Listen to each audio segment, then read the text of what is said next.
Coming up on Cptv, violent threats from clowns pervade schools throughout the nation, as well as locally in Northwest Indiana. The boys and girls soccer team both claimed sectional championships, and Cptv's Savannah Everson brings us some fall DIY tips.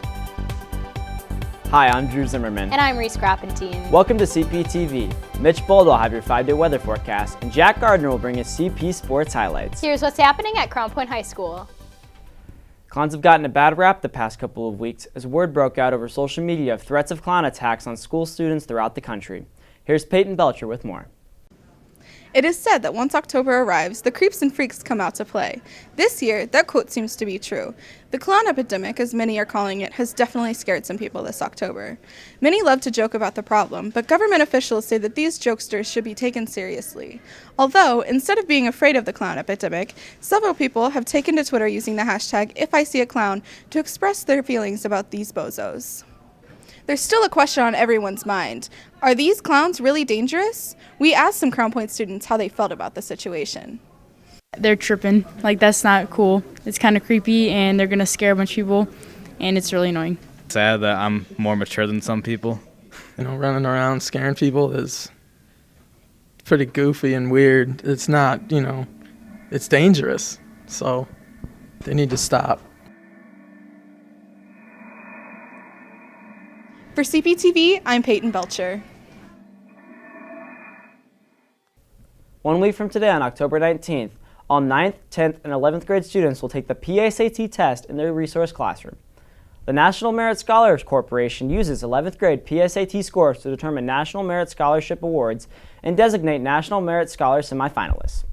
While most students will take the test with pencil and paper, roughly half of the freshman class were randomly selected as part of a pilot study to take the PSAT on computer. Those freshmen were notified by letter last week. During this time, seniors will meet in the cafeteria at the start of school, participate in a media presentation in the auditorium, and then head to the field house to take their senior class panoramic. Seniors will then be dismissed and released to their resource period or A-lunch at 11:40 a.m.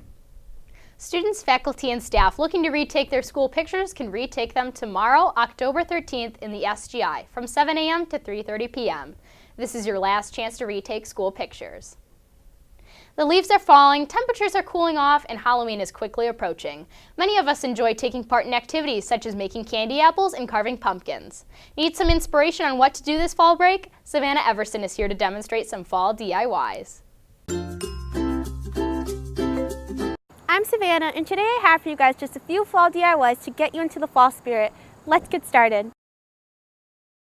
For the first DIY, you're going to need a mason jar, some fake leaves, a glue gun, Mod Podge, a glue stick, and a padded brush. So the first thing you're going to do is just cut up your fake leaves, and I'm going to continue doing this till I'm done.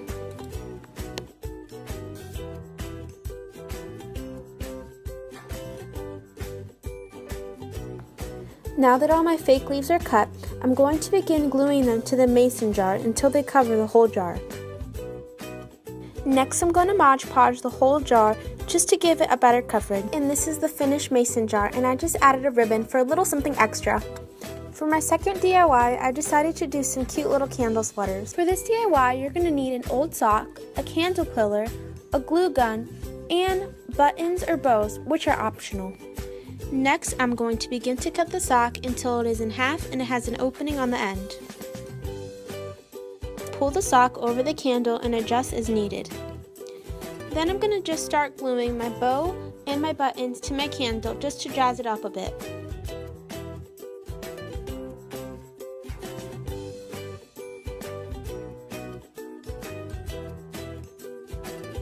And this is the finished product. For my last DIY, I decided to do some pumpkin spice donut holes. These are the dry ingredients that you'll need for your pumpkin spice donut holes. Add in a 1/3 cup of flour, 1/2 teaspoon of pumpkin pie spice, 3/4 teaspoon of cinnamon, 1/2 teaspoon of nutmeg, 2 teaspoons of baking powder, and 1/2 teaspoon of salt, and then just mix it all together. These are the wet ingredients that you'll need for your pumpkin spice donut holes. In a separate bowl, add in a 1/2 cup of vegetable oil, 1 egg, a 1/2 cup of milk, 1/2 teaspoon of vanilla, 1/2 cup of brown sugar, and a 1/2 can of pumpkin.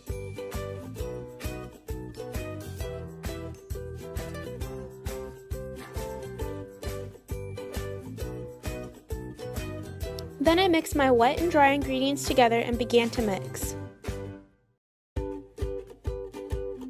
Then I sprayed the cake pop machine with some cooking oil. Then I poured the batter into the griddle. When those are ready, just put them into an empty plate.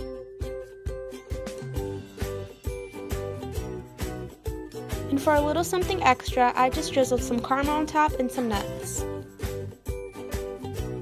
And this is the finished product. I hope you guys enjoyed those fall DIYs and that you try some of them out. For Cptv, I'm Savannah Everson. The Fall Orchestra Concert will take place tonight at 7 p.m. in the auditorium. All orchestras will be performing. Please come and support Operation SOS by bringing items to the concert in support of American military personnel. Sophomore, junior, and senior students driving to school must obtain a parking permit to park in the CPHS lots. Students should bring a copy of their driver's license and registration for the car they will be driving to school to the main office to receive a permit. Both students and a parent must also consent for the student to participate in the random drug testing program for all student drivers and students involved in extracurricular activities. Looks like chilly temps are in store for the next day or so. Hopefully we'll rebound in time for the weekend. Here at the 5-day weather forecast is Mitch Bolda. That's right, Drew. Tomorrow we're going to see our first day this fall with highs only in the 50s, but it doesn't look like these temps are going to stick around for the long term yet. In fact, the long-range models are showing above average highs for the entire month of October. Before we get to your long-range forecast, let's take a look at what we can expect for the rest of today. Around the noontime hour, we'll already have hit the day's high of 70 degrees under mostly cloudy skies. By 3 o'clock, showers and storms will move into the region and continue through the evening. At 6 o'clock, those showers and storms will become heavier and temps will cool down almost 10 degrees to 61 and continue to fall to the evening's low of 44. Looking at the 5-day forecast, tomorrow skies will be clear, but we'll see that brisk high of only 56 degrees. Friday, for your first day of fall break, will warm up into the lower 60s and we'll see another sunny day. Looking at the weekend, Saturday, expect to see temps around 73 degrees with mostly sunny skies. Sunday, showers and storms will make their way back into the forecast, but we will see temps in the lower 70s. For your day off on Monday, temps will be well above the October average with a high of 77 degrees. Unfortunately, we could see more showers and storms in the area. And that's your 5-day forecast. Enjoy your fall break. The boys and girls soccer teams both took home sectional titles this weekend and are now preparing for regionals. Here with the latest in CP Sports is Cptv's Jack Gardner.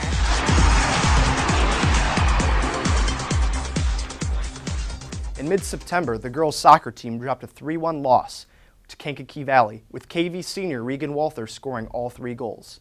CP coach Chris Mykrit knew that couldn't happen again for CP to have a chance in last Saturday night's home sectional championship game.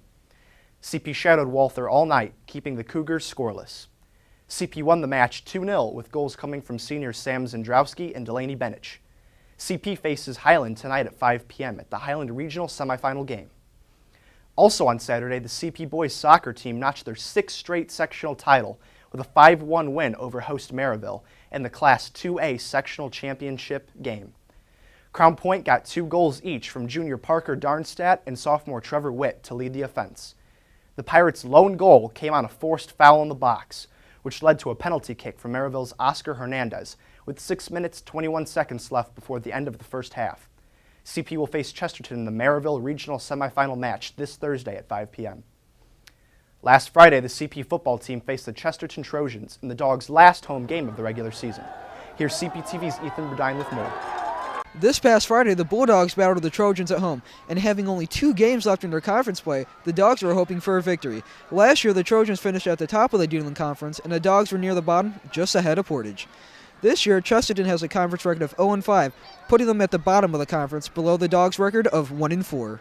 The Bulldog defense set the tone early. They only allowed Chesterton 2 first downs during the first half. Quarterback Grayson Link was phenomenal, completing 14 of his 19 passes for 210 yards and a touchdown. His performance through the air and on the ground helped Crown Point top Chesterton 28-0. Yeah, it was definitely a positive thing for us because sectionals coming up, we have a huge shot, and getting the offense going early and really getting going throughout the whole game is a big positive for us this year, and it's going to be a good thing for us going to sectionals. Really, we just been fighting for the ball, fighting all the time. Whenever like in practice, we were always clicking, always playing for that one down to the next. Crown Point dominated the game and seized a victory over the Trojans. The Dogs have one game left in DAC matchup on Friday against Michigan City. The week after begins sectional play where the Dogs will face the Lake Central Indians. For Cptv, I'm Ethan Burdine. The team travels to Michigan City this Friday at 8 p.m. CP girls volleyball team won the LaPorte tournament on Saturday. CP won all 4 matches, including a 2-0 win over Fort Wayne Bishop Dwenger, a 2-0 win over Mishawaka Marion, a 2-1 win over Valparaiso, and another 2-1 win over LaPorte. This team concluded last week a perfect 6-0, and next faces Lowell tomorrow night at 6 p.m. Lastly, the boys and girls cross-country teams both finished as runner-ups to Lowell High School at the Crown Point Sectional last Saturday, moving both teams onto the Crown Point Regional Championship at Lemon Lake this Saturday. For the boys, freshman phenom Gino Cristofanelli finished 3rd overall, and for the girls, Hannah Wiley finished 2nd overall. And that's it for sports. And lastly, Pulse has announced that they will be hosting their 2nd annual dodgeball tournament on Halloween, October 31st at 6 p.m. in the Fieldhouse. Interested teams of 6 to 8 players should register in Vince Lewis's room C220 by October 28th. This year, teams will be wearing group costumes. That'll do it for this show. We'll be off next week due to fall break, but we will return on October 26th. Until then, remember, you can view this show as well as all of our past episodes at cptvmedia.com. You could also follow us on Twitter at CPTV Media. For Mitch Bolda, Jack Gardner, and all of us here at CPTV, I'm Drew Zimmerman. And I'm Reese Groffentine. We'll see you next week. Take care.